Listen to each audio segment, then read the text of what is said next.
The new movie Inheritance came out in theaters in the US on January 24th, 2025, and it was out of theaters before February even hit. Um, so you may not be able to see this movie, but I would say if it comes up as on streaming, check it out. Why? Well, it's the new film by Neil Berger, and I think you know some of his work. He directed Divergent, Voyagers. You may not know that one, but Limitless with Bradley Cooper, The Marsh King's Daughter, which had that Skywalker woman Daisy Ridley. Also, he directed The Lucky Ones, which had some controversy because when it came out, it was revealed that he actually used a dead body in the film, or maybe that's an urban legend. And he directed The Illusionist, which came out with The Prestige in that same time period, I think a month earlier in August. I liked The Illusionist, but it was sort of like a cheaper version of Prestige. He also directed the Upside remake, the foreign film that made a lot of money, but he did the remake with Kevin Hart, I believe. And that was released by the head of Miramax at the time, starts with a W. So when I saw Inheritance, the only person in the theater, it was kind of funny that the old school style Miramax logo came up. That was a positive for me. And then the fact that IFC gave this movie a release at all. This is a movie that probably should go straight to streaming most of the time, but it is worth seeing in theaters, or it was. Well, it was fun. Um, the most interesting part about this movie is that it was shot completely on an iPhone. The entire movie, a feature film on an iPhone. And it's a little bit of another, he's in the shadow of somebody else, kind of like The Illusionist. He was in the shadow of Christopher Nolan.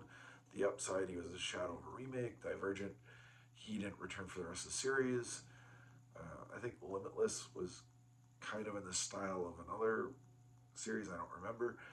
But Steven Soderbergh did this kind of thing for feature films. It's like one of his experiments, but he did it, I don't know, a decade ago.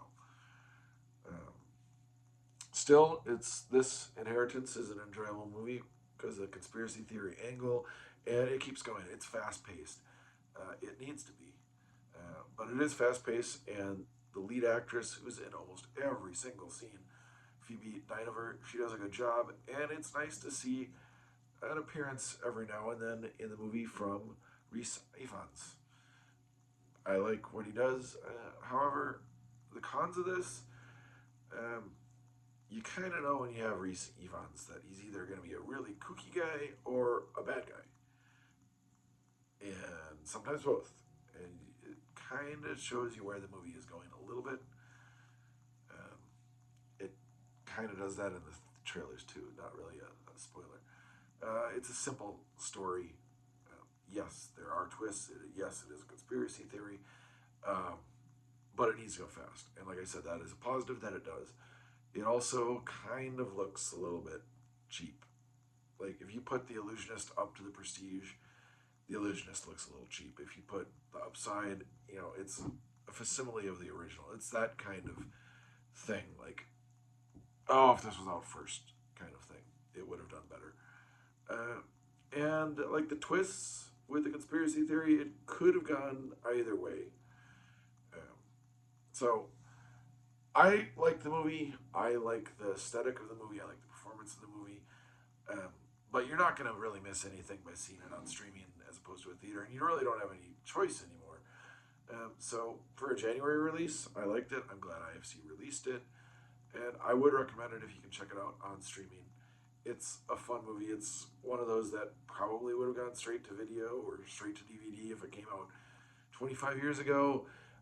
If Neil Berger was a bigger name like Steven Soderbergh, it probably would have gone a wider release, maybe picked up by a different distributor.